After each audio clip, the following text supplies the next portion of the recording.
Ladies and gentlemen, boys and girls, it is 12:37 p.m. on this May 21st, 2023. Before we start this video, I have some really sad news to share. One of our legendary teams from North America, TSM, had decided to leave the North American seed and decided to go into, how do I say this, greener pastures. Well, let's be honest, consider the TSM chants that I'm hearing from like Europe and China fans and all this good stuff. I think we all know where they're gonna go. So we all know where it is gonna go in. China, Europe, maybe Korea, I don't know. But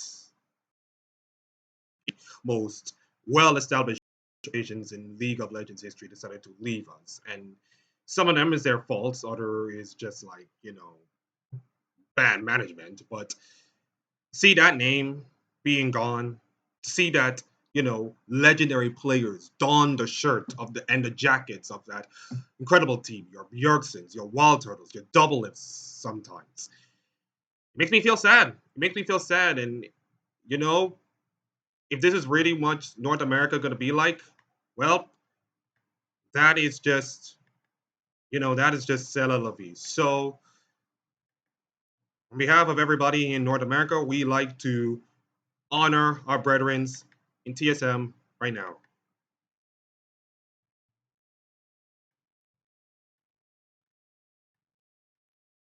The music will the music will come through.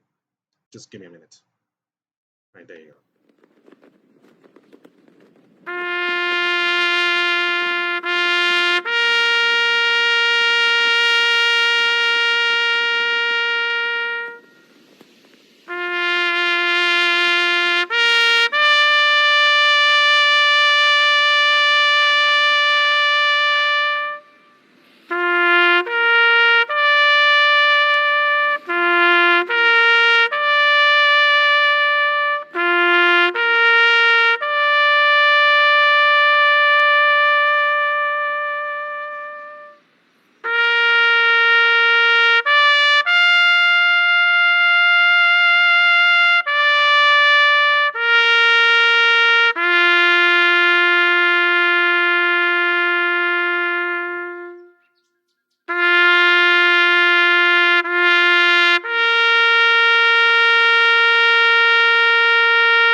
May the fallen North American League of Legends travel into the light. Amen. With that somber note, let's talk about Mid Season Invitationals. First of all, a big congratulations to our good old boys at JD Gaming Intel Esports Club. Jesus Christ, that's a mouthful. Just call yourself JDG. That's pretty much more novel. So, here is an interesting thing. The last time these two teams met, and I did some statistics, I uploaded a Reddit.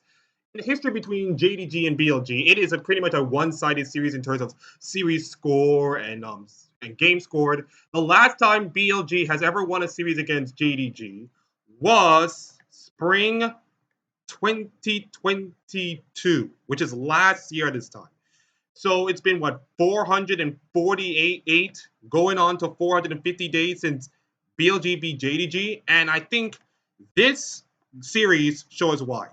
And I want you to look at this draft pick from the third game because this might really come in handy in this what I'm saying. So if you look at the draft pick, and this is a different draft pick by the way, this is a different patch.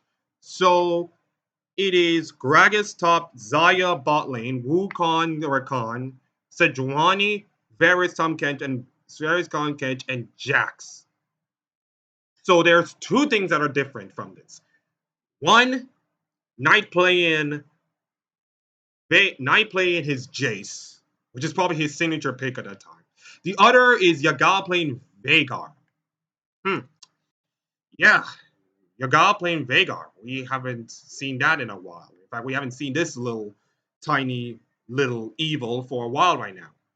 So why is disappointed? Because this is coming on patch 13.5. This is 3 patches before the MSI patch, which is 13.8. And a more ironic enough, they lost that series. And in fact, the game and lost that series as well. to the Jace Veigar pick. And BLG have never got to see Veigar, never got to see Jace in any of their games.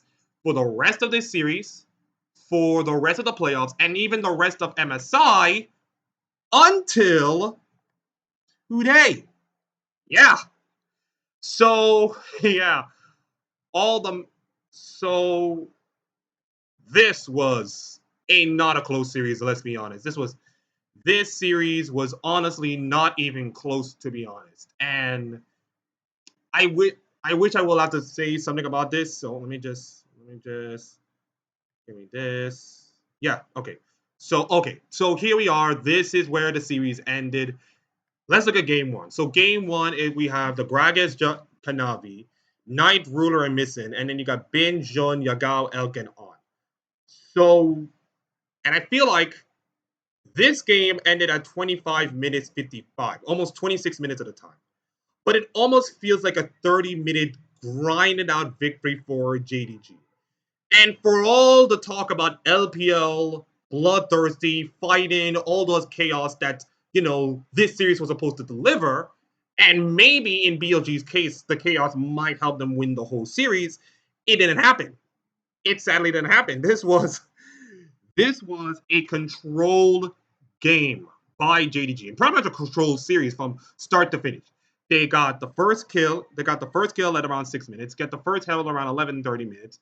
First tower at 15 minutes, and then it was kind of like they were just dominating for the rest of the way. I mean, you look at the goal grab, it was a steady little goal grab, and then one 12-minute situation around 12 minutes, which was the Herald to take place, and then the game absolutely snowballs themselves. Now, I think we have the highlight package here to recap all the games and then analyze, what I'm saying. So it's time for me to rewatch all the games and then to, pinpoint and analyze all the things I'm going to say. So this might come around. Okay, let's see. Where are the highlights? All right, there it is. 30 minutes, jeez. So and this is going to be a really long game. Since your flashes that are blown now will not be back for that 8-minute timer. Okay, so here is game one. And if you notice the draft, that is Nautilus jungle. I kid you not. That is Nautilus jungle in that game. Now, I was thinking, like, the casting saying that, and by the way, the casting was Medi Vetti for the second year in a row, Kobe for the third year in a row, I guess. I wish they would have, like, LPL casters with Dagda and all the kind of stuff, but it is what it is, I guess. Kanavi picking Nautilus jungle, and I think for a reason like the hooks, the protection, the tanks, and the CCs around them to take down the bot lane, to neutralize the bot lane of Elkin on, which they put it into perfection this entire series. So I want you to look. This was I'm not saying a clean dive, but this is like a gank towards bottom lane, knock up onto Elk, but he's behind the tower. The Flame Chomper's coming out, Missing almost dies to the turret shots. Ruler takes two. He will not fall, but Missing will. Another hook coming in from Kanavi. He's going to take another tower shot as On begins to chase him down. I don't think you can really go too much further. Kanavi getting a bit creative and then here. There's another hook kill. Yagao does have that scatter the weak. Kanavi's going to try and walk up, get the auto down. Knight now on the chase. Kanavi tanking the tower. Scatter the weak has been used, but it won't be enough. By the way, former childhood friends. So we just went from last year's World with former high school mates to this year's MSI with childhood school students, childhood friends actually. God, the animating around League of Legends is so tense. As JDG secure a kill. It's easy, but still enough damage now. BLG on the attack themselves. 369, no flash. Gets knocked back, flash forward by Bin. Popping the ultimate as well as they look for the damage down on this Gragas, but he's a tanky boy. And he's and then, good to kill. One more order will be enough. And Bin secures it, but be put in the trash. Meanwhile, around the Reptile, Missing going low, he tries to flash away. The Moonlight Vigil did connect and Missing. JDG though, not not in a great position right now. They will force their way into the river. BLG don't have that many ultimates either. Shun looking forward as he pops his own, but out caught up towards the bottom side. 369 flashing onto the back line as well, and now Bin has to deal with 3 members of JDG as they start to collapse. Out clicking the damage on 369, but already 1 member of BLG is put in his grave. Follow it with 2 more into a position where later on he'll carry. They'll give him a couple of plates. Shun trying to re-engage as BLG are looking for a fight. They get the knockback on there as well as Elk continues to put the damage down, but the Moonlight Vigil comes out and Elk finds one. Inferno doing a lot of work in this fight. Jun low, Ruler trying to get excited. You just can't hide it right now as JDG. As the Herald now drops for BLG. Now, if you look at the board, it's a 5K goal lead right now. If you look at all the situation, this was a 5K goal lead at the time. Now, if you are BLG, you are trying to everything you can. You're trying to bring the chaos right into JDG, which is a plan throughout this entire road into the finals. But JDG are kind of like a team that either we're down a bit and then have to fight chaos and win, or play it, get the lead, play it slow, and probably win the game. And that's exactly what they did. They did not let BLG and the chaotic waves take over the entire series. It's incredible. It's being used by Missing here. They want to try. And a little spoiler alert.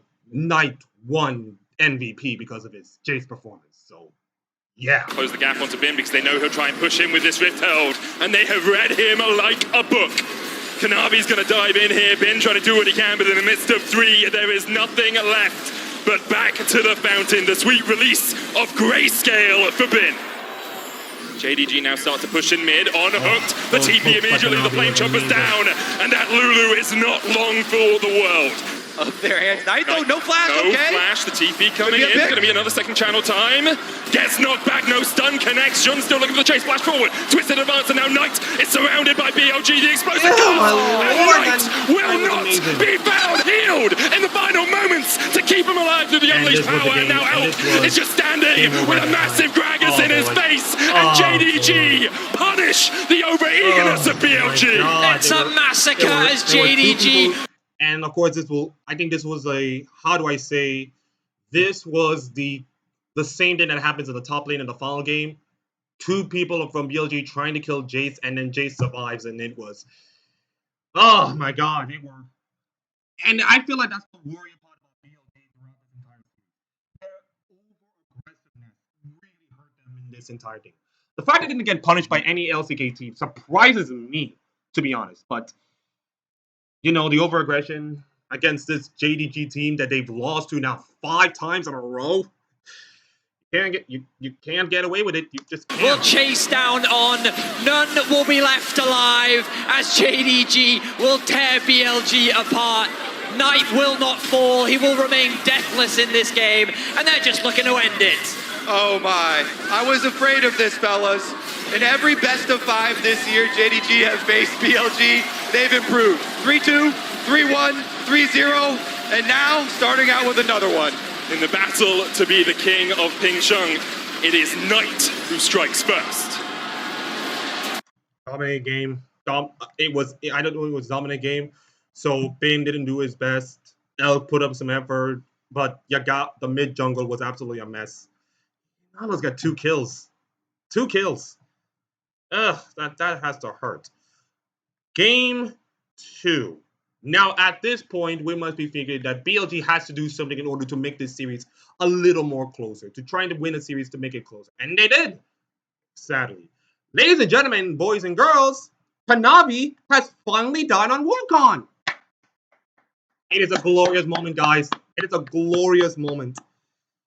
So let's look at this game, by the way. Let's look at this game. 1,400 3v3 around this red buff, on stepping in to try and get vision. Decimating smash dodge with a twisted advance, but I think it was Kanavi who got it. In fact, it was 369 who steals away the red, and then first blood to Kanavi. This was the Scion strat into the jungle, level 1 into the jungle, trying to invade camps and then dive in and get killed and then get some farm in and probably get a kill on the bot tower kind of strategy. But this time they use it in the jungle, and I would think that was really, really good on their part. So they got the first blood, 1 for 1, not bad. Only level 1 here. Elk can look at the red buff slow. Shun can go in. Ghost away from Ruler. Flash forward. Not in range for the Twisted Advance, but now missing. He's Alcove gaming, but he doesn't want to be the Twisted Advance for the lockup. The knockback, and that is another kill over to BLG. Elk stampeding over them as now Kanavi tries to join the fray. Shun trying to get away, but he's only level 2, and Ruler will take him out. Kanavi chasing onto On, but in the end, it's a 1-for-1 in the bottom lane. It's the level 6 off the minion. Kanavi coming up here, and now Bin. He started proxying, and he's going to find himself in the face of 3. Bin puts the needle work down, trying to trade in. Kanavi going back in with a Cyclone, chases him down. The knock-up with a decimating smash, but the healing from the needle work is Bin almost snips. Oh, the flash polymorph onto the Kanavi was incredible, but that was so close to something. Through Kanavi. We'll see if it pays off, though. The saplings will be even more annoying. Knight now 3 members coming Where from are you behind. going to go, Knight? Stopwatch first. Does still have the flash. The knock-up, he flashes it, but Shun chases him with the Twisted Advance, and even Tibbers can't help Knight survive. Yagao takes it. And I think the theme of this entire series, if you notice the theme of the entire series, Jace was the reason why they won all these series. All the series that they won, all the games that they won, it was Jace. It was literally Jace. Except for the part that Knight will make the Jace incredible, while Yagao kind of was okay, but he was not. So Jace was kind of like a sleeper pick throughout all of MSI, and for that to happen and to have 4 games won on his pick was surprising even for me. So yeah. A big confrontation in mid as Yagao finds Knight. Wins. Yagao used to win when they were playing in the PC bunk together, and he already takes half of Knight's health. The Knight really can't do much. The Super Mega Death Rocket comes out from Elk. They don't have control of a mid just yet as Ruler makes his way to the top lane. 369 going to charge in. Bin trying to get away from this one. No Ghost on him. Dashes away from the decimating smash, and he turns it back onto Ruler. But Ruler still has the ult, doesn't even need it. Knight, no TP yet, about to come off cooldown. Unstoppable Onslaught goes wide from 369. The Baron down to 1,000 HP, insecure by BLG. On trying to act as the bodyguard. 369 trying to get on the back line. Knight coming in from the side as well. That flank could be deadly, but BLG disengage. And JDG continue to step forward, continue to look for more. Ruler pulls the feathers back, but he just can't find his mark. Twisted Advance in from Shun. Ruler wild growth, and Shun will fall. Knight flashing forward, trying to kill off. Yagao going in fact, as the stopwatch comes out underneath the tower. Yagao trying to do everything he can, but in the end, JDG are just too damn strong. Call for the engage. Stepping forward, Knight locked up. He does still have the flash to get away. He can get to the blast cone as well. The Twisted Advance will lock him down, and Knight, once again, the Zonya's buying him a second, but is it enough? It's not. Shut down by Yagao. BLG, the rest of the team, takes advantage. The teleport comes in, though. Knight is on 15 seconds. Fight in the jungle. Going in onto the dash forward, dash out. Cyclone knocked up, knocked back, and Kanavi doesn't find the engage that he was looking for. And now Yagao can really open up. Kanavi going back in with the Cyclone, but Bin just keeping the rest of JDG distracted because the Infernal Soul has been secured. And look at what it does! BLG wipe away JDG. They're gonna come for more than that. 369 is slowed. Flash stun, knock up coming out. Elk will fall, but now the chase is really on for BLG as Knight tries to escape. 369 goes down into the zombie mode, and Knight has nowhere to go. And Bin believes in the 3-2 here in game 2. BLG are looking to equalize the score. Okay.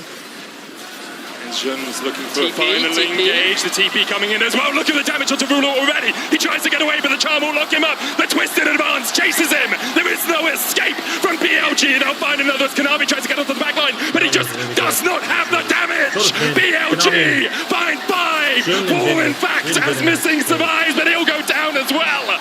A 5-for-1 exchange for BLG. BLG strike back, and they're gonna go straight to the Nexus with that one. 3-2, 3-1, 3-0 for JDG, but in Bin's eyes, it's a 3-2 victory, and they've taken the first step. Hey, now at this moment, you must be thinking, okay, BLG, you are doing something here. You're doing something. This is good. We now have a series in our hands. We now have a competitive series that I'm gonna love, and then, holy cow! I mean, what are you gonna do next in this series? What are you gonna do next? I cannot wait for something like.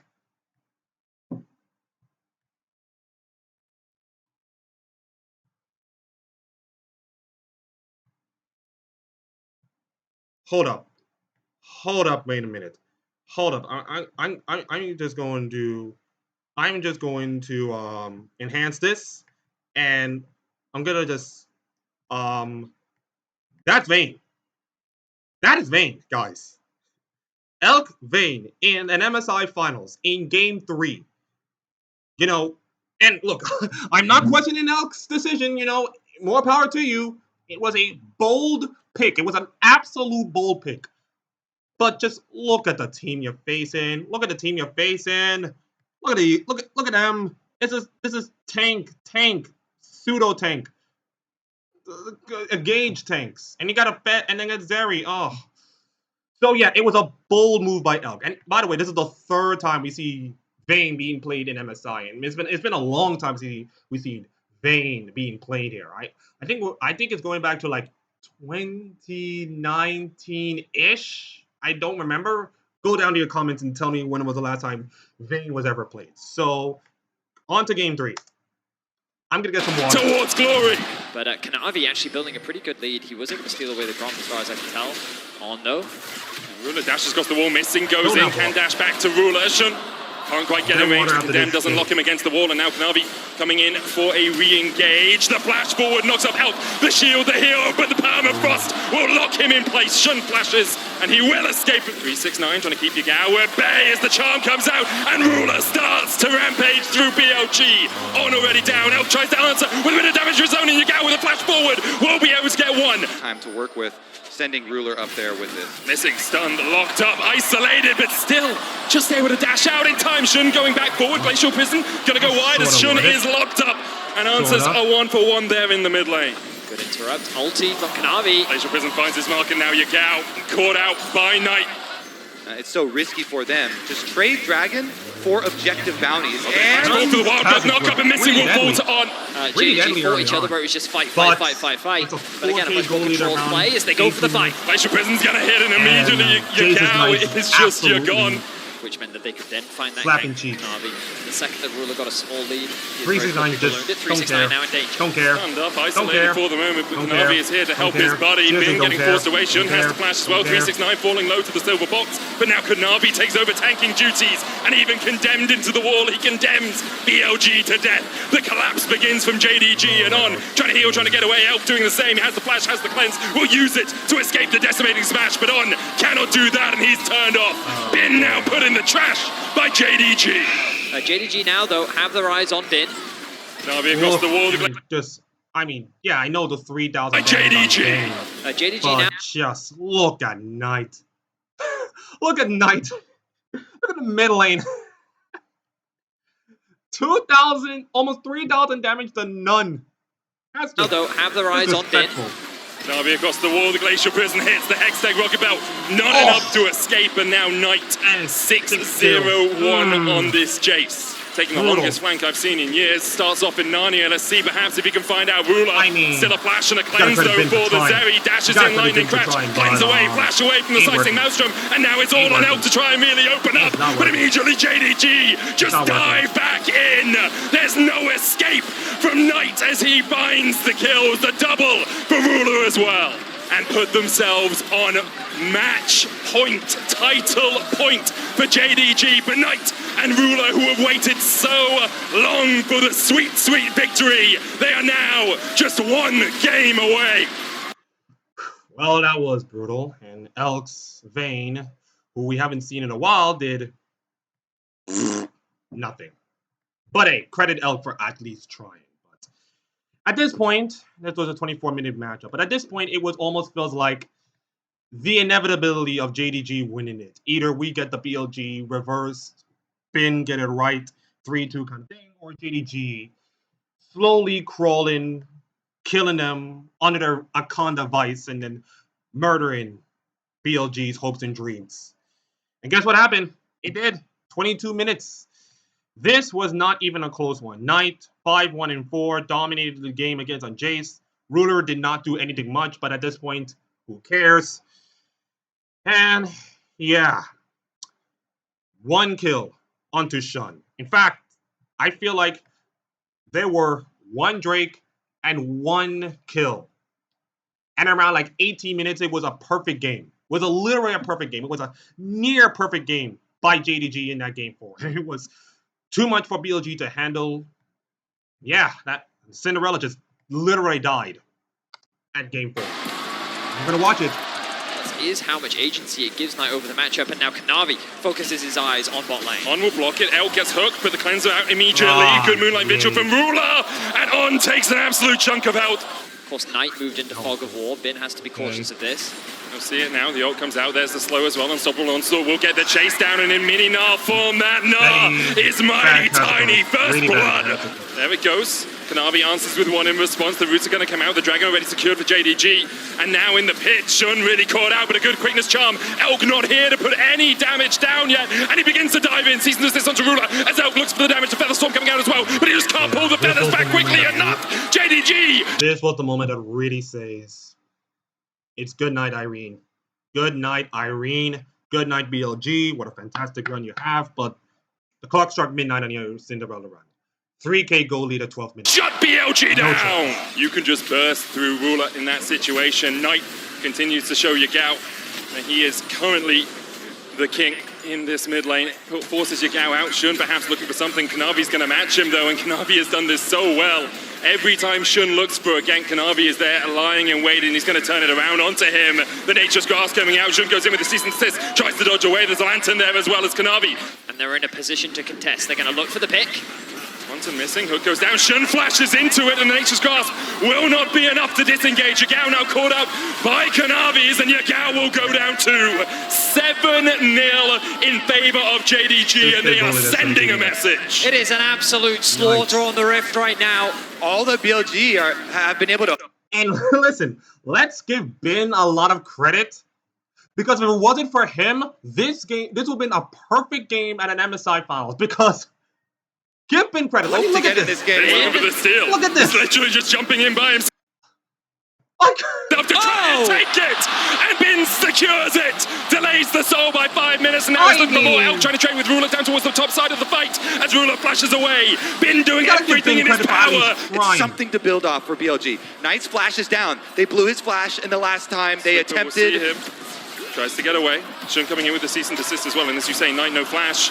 No way out for him. Cease and desist locks him down. The Eclipse shield will not be enough. And if you look at that moment, you must be feeling, okay, you got a Drake and you got a kill onto Knight. Shut him down. 5K goal lead. 19 minutes. It's winnable. It's kind of winnable. It was not winnable. And BLG are finally on the board. For BLG, they're making it interesting here. Bin, another objective bounty shutdown. The crowd going wild for objective bounties is not something I had on my to-do list for today. The wallop from Bin, Nature's Grasp coming out from Kanavi as well. Bin no flash, jumps back in. Kanavi will lock him up. Bin just trying to do everything he can. Will get the hyper out here, but in the end, shut down by Kanavi. Okay, I'm gonna say something right now. The BLG fans, and listen, I don't know anything about BLG nor any LPL kind of knowledge until this tournament. I know a little JDG, a little EDG, I know Top Esports, I know some of the teams. I never get to know about BLG until this tournament, and the fans show up. The coach was really passionate about that. I will talk about BLG even more, of course, when I did my review and all this kind of stuff. But BLG fans really show up in that series. But it didn't help them. At least Vitality fans helped them win in the major. Now he needs to be careful. Shun, ulti not available just yet. Does he need to be careful? Immediately Shun loses half his health. Yagao trying to come in from the side as well as Knight dives forward. And the Manamune Eclipse combo is just too much. This was the moment that really says, good night, game over, sleep tight. You can kill him, but he'll take both your heads. Every single one, and they are looking to do it once again. Missing going forward, the hook onto On, not going to be too much, but there's good poke from Knight, and now in the bottom lane, JDG are pushing in to open up the base. Mid lane for 369, the rest of JDG down towards the bottom side. That inhibitor tower already down to 10% HP as Kanavi goes for the engage, and Shun is just locked up and just shut out of the picture. Knight diving forward, knocks Yagao back. Bin trying to go mega, but he just can't find any way to get in. The Nature's Grasp out again as JDG look to close it out. JDG with a massive pick on looking to siege onto the Nexus and looking to win it all. 4 players and 2 Nexus towers in the way between JDG and their MSI title. The Cannon Minions helping them as BLG spending at WE, which, by the way, Elk and Missing was teammates on WE, did not help. He's like, Elk flashing WE, Konami saying, JDG, boy. He just retreat to the base, bin TPs away, he knows it's done, and JDG are the 5 fingers of Knight's golden left hand, and they will claim the prize that was promised. JDG, your MSI champions.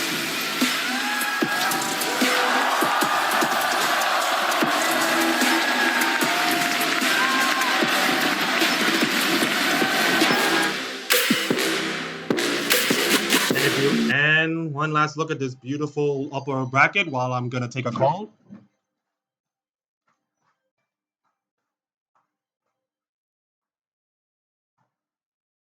Hello? Hello? Yes?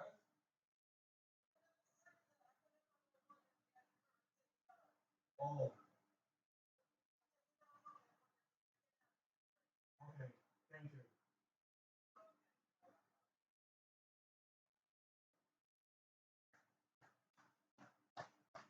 Sorry, guys, that's my grandma. She's leaving here today, so yeah.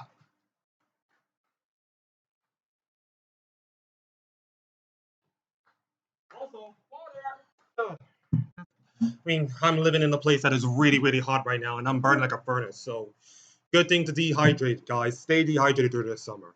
So here is all the beauty of this MSI bracket stage in all their glory. JDG ruled them all against all the comers that go before him. And yeah, I gotta say that JDG were the most dominant team in all the tournament, probably the favorites and worthy of that S tier rank that I already put in. So, to close out Mid Season Invitational and pretty much close out the video, how long that I'm doing this right now? 31 minutes. Okay, we can keep going, guys.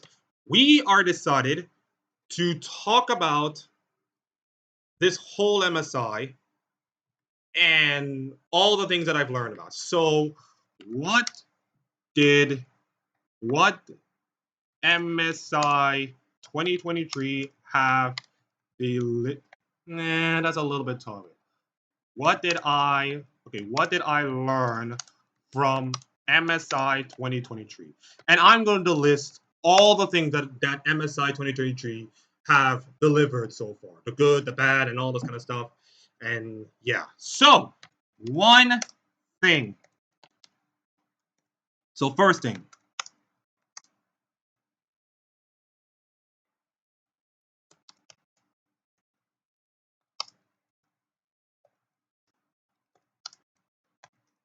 There. Yep. First thing, don't even need to say anything. I know many people are complaining about the double eliminations and saying that we're gonna get LCK, LPL kind of matchups and they're kind of boring and all this kind of stuff. But here's the thing: I do not care. This MSI feels like a tournament. It doesn't like okay, it's kind of like your same old formats that everybody else. No, this MSI tournament feels like an MSI tournament. It feels like a tournament to me. And these double eliminations absolutely were helping. They were really good. It weeds out all the crappy teams, of course, and it just showcases like the best of the best facing each other. And we get to see all the teams playing, even though we get some limited time, but we get to see all the teams facing off. We get to see CB LOL and the LJLs and the LCS, LECs, the LCK, the LPL, even VCS, of course. So the fact that this double elimination is really, really good, and it really helps out like getting more games in, getting more diversity and all the kind of stuff. It's really cool, and I love it, and I really love double eliminations. I know there were some people that'll be still on the fence about it, talking about double elimination is bad and it's really not good, and they want to make a World Cup kind of format. But guys, you've been wanting this for 10 years, god damn it, 10 years. And the fact that Riot actually got that thing over the line, it kind of feels like one, Riot Games laziness, but also, yeah, better late than never, I guess. But the fact that it's so good right now to have double elimination in this tournament is really, really good. And for Worlds, I think you need to take that Swiss format and put it in the garbage because I don't like it. In fact, the Swiss is nothing wrong. It's just like your World is still single elimination, which as John Neiman said last year, it's okay, but consider MSI and with the viewership that they have, and I will go to the viewership, of course, after this. Yeah, Worlds have to be stepping up their game to even there. And even then, I think Worlds should do a double elimination. So I say in Worlds, double elimination right now. Just no Swiss, no nothing, double elims right now. You did it for MSI, maybe you might do it for Worlds. Okay, second part.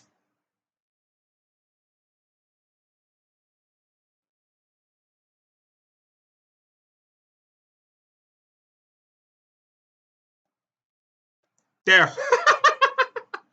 Yeah, I'm gonna get a lot of stick, but who cares?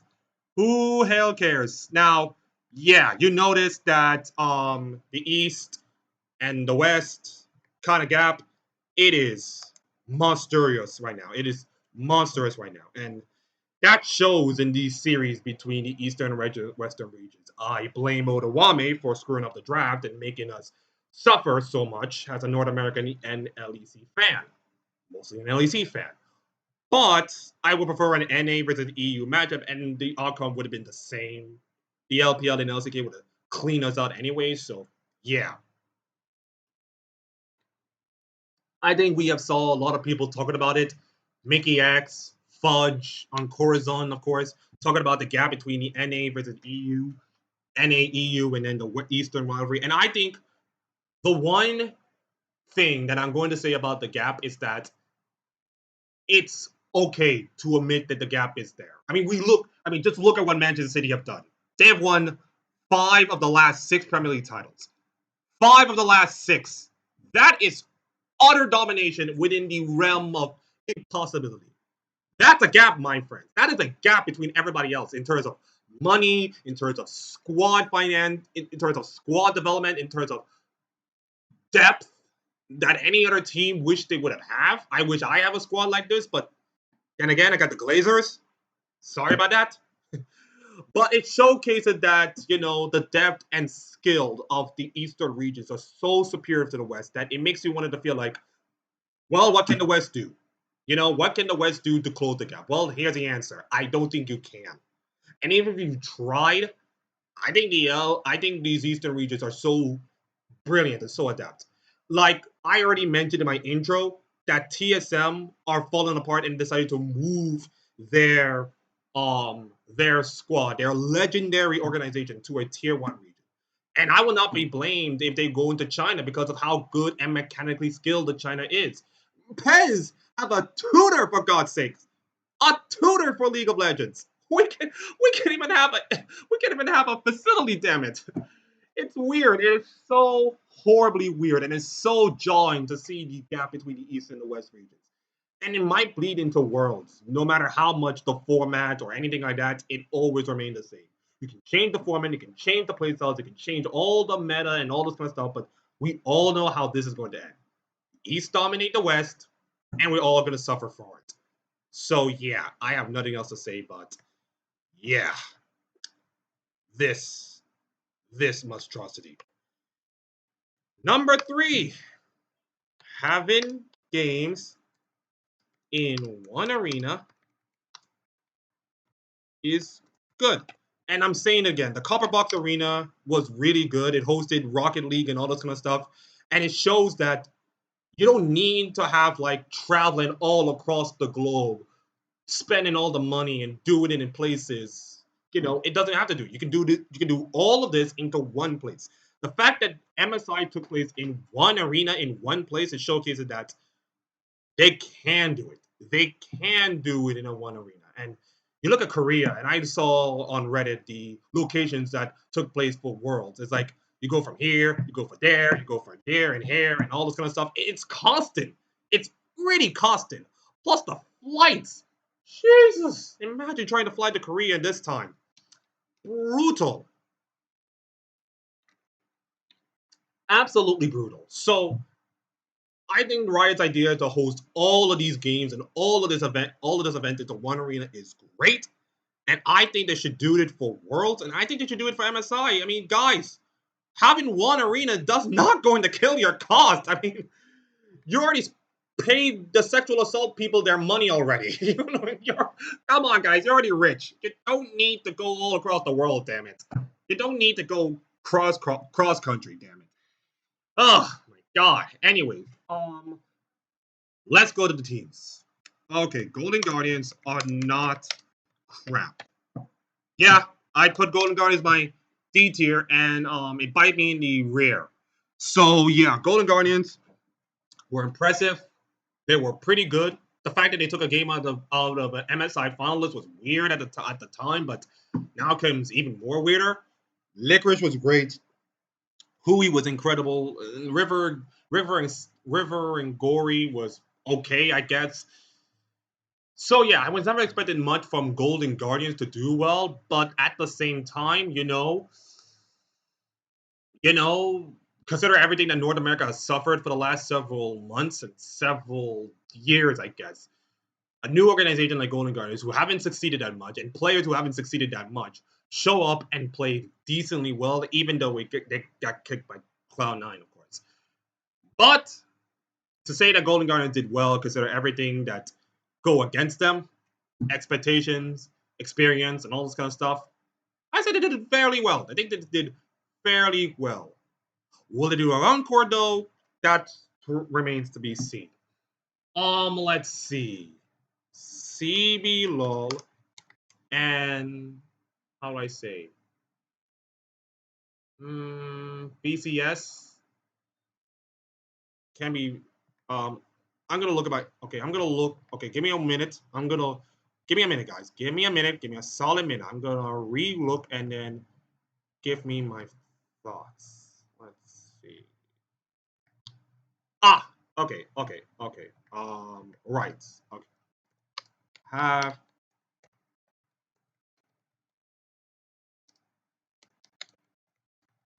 Okay, so CBLOL and LLA, two regions that have been seasonally good but have not been over the top in anybody else, have won their series. And yes, I know these are best of 3 series, and it doesn't show much. And DFM and GAM Esports are not the same dynamic teams that they once were.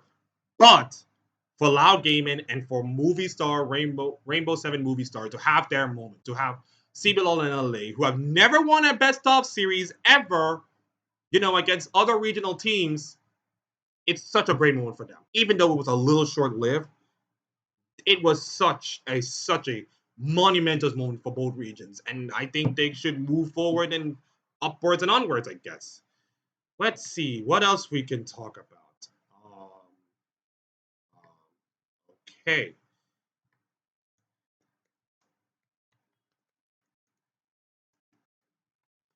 Yeah, let's talk about the LCK.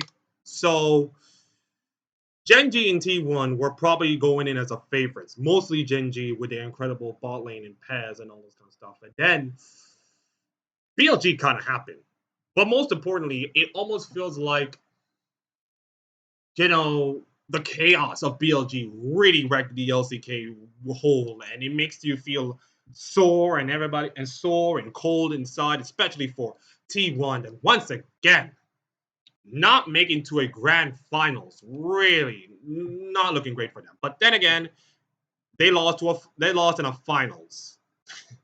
You know what I mean? You know what I mean? They lost in a finals. You know what I mean? So yeah, I don't think Gen G has to change anything much in their squad, but I think T1, you have now had the squad for 2 years, and it yields you like close but no cigars kind of things. So the question remains, will you make any changes to the squad for T1? The answer could be no, because this squad is good enough to compete in the LCK. But in terms of international success and the fact that Faker has not won anything for 6 years, including the whole region, mind you. I mean, if you look at LS video, my God, he looks absolutely sad. Really sad after the T1 series. The fact that LCK have not won this title in 6 years surprises even me. But yeah, for LCK right now and for mostly T1, it's not looking great right now going to Worlds. Which, by the way, it's in your home country. So if you're thinking disappointment in London is bad now, wait till we reach Korea. Oh no, the trucks are coming in. It is not looking great. Okay. Next, BLG Cinderella was great. I know it didn't last long. You all know how Cinderellas go. Just like Gamers of Legion from their CS:GO Major, their Clock Struck Midnight, their Cinderella turns on Pumpkin, and they die. But hey, come on, let's appreciate where they come from. Go back last year. They have the squad of Uzi in it, the super team of Uzi in their squad, and it kind of blew up in their faces, literally in their faces. Then they reformed their squad with world champion Ben in the top lane, Shun, Yagao, Elk, and on their squad. And they were finishing fifth, in their regular season. Nobody gave them any hope, of course, to reach that far. And not only they did and broke a lot of hearts. I see you, Dom, supporting OMG. I feel for you. But they surprise us, and they keep surprising us throughout, MSI. I just wanted you to look at this playing stage and just remember that BLG lost a game to Golden Guardians, to this Golden Guardians team. I'm just going to leave that right there for you to ponder. Mm-hmm. But anyways, other than that, yes, BLG looks kind of shaky in most of the games. And they were over-aggressive. And they got punished by JDG, a better team than JDG. So yeah, it was coming. It was kind of feels like the better team won. But let's take nothing away from Tab's incredible passionate coaching and all that kind of stuff to incredible gameplays to Ben being so cocky and so confident at the same time.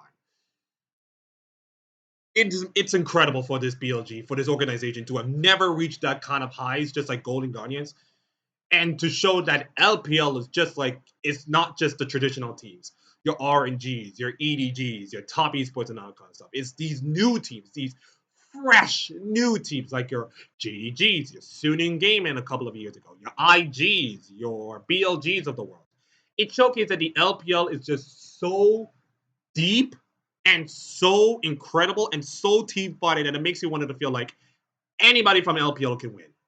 Yes, anybody from LPL. I'm talking to you,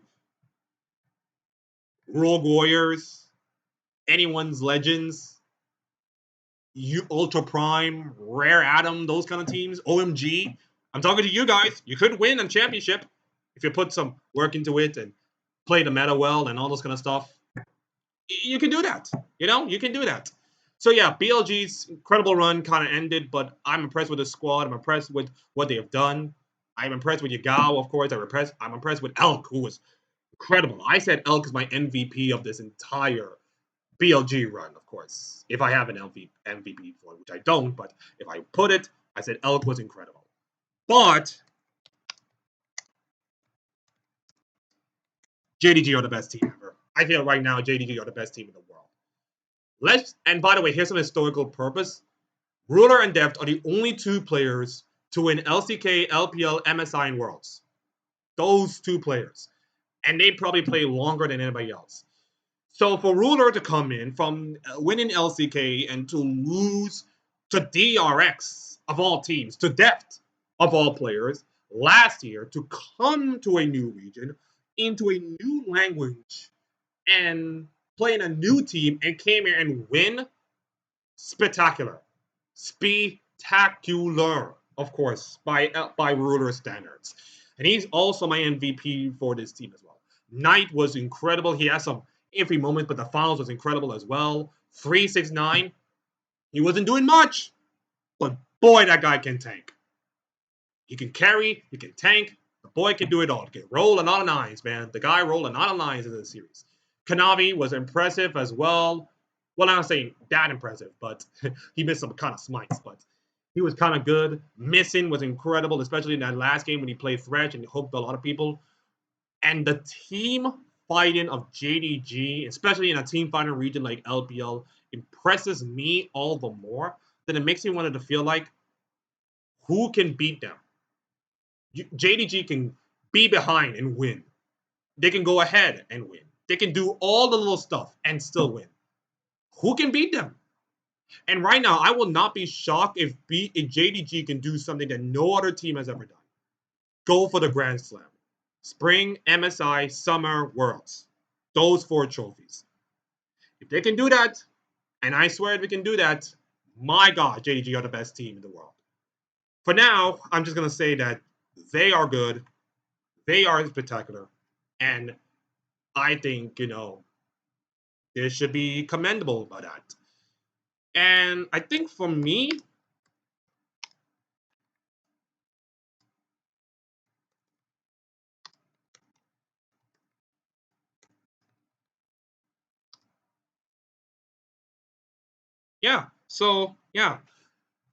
for me, I didn't get to write all my notes about MSI 2023, but I'm going to say this. MSI 2023 was probably my favorite tournament right now. It's already my favorite tournament because this was the first MSI that I get to, I'm not saying all the games that I watch. I did watch all the games, especially the finals.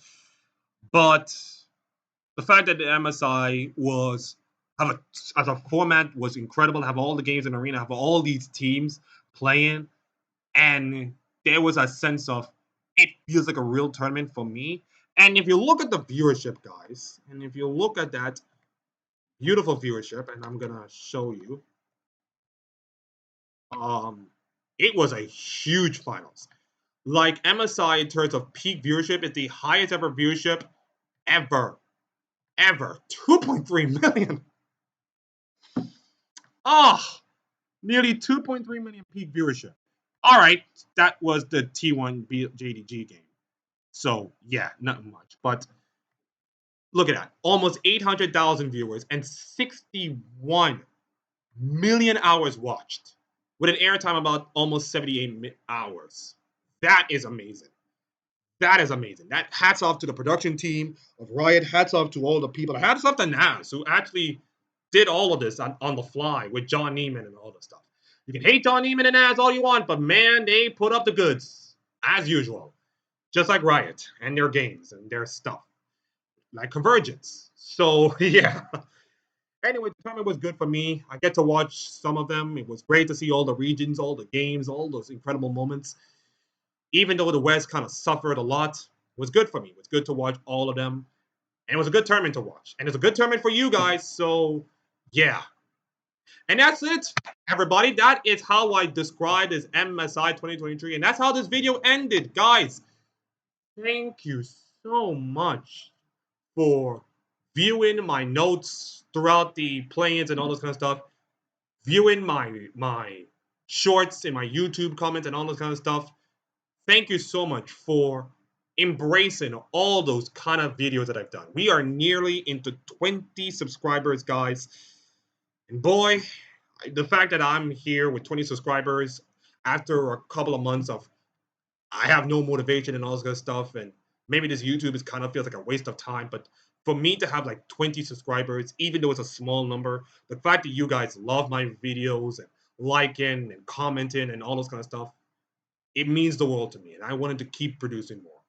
Because the next time you're going to see my face, we're going to do summer. Yep.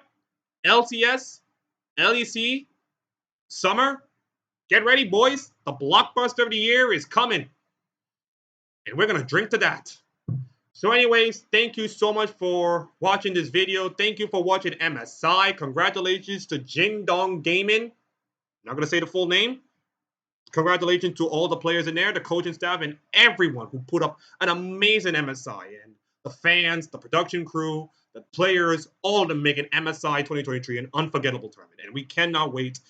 I cannot wait to watch Worlds. Well, I have to watch, like, rebroadcast of Worlds because Korea is like 3 a.m. or something. But I'll be watching Worlds, okay? So don't calm yourself, okay? Calm yourselves. Anyways, thank you for watching. Enjoy your Sunday. And ciao, everyone.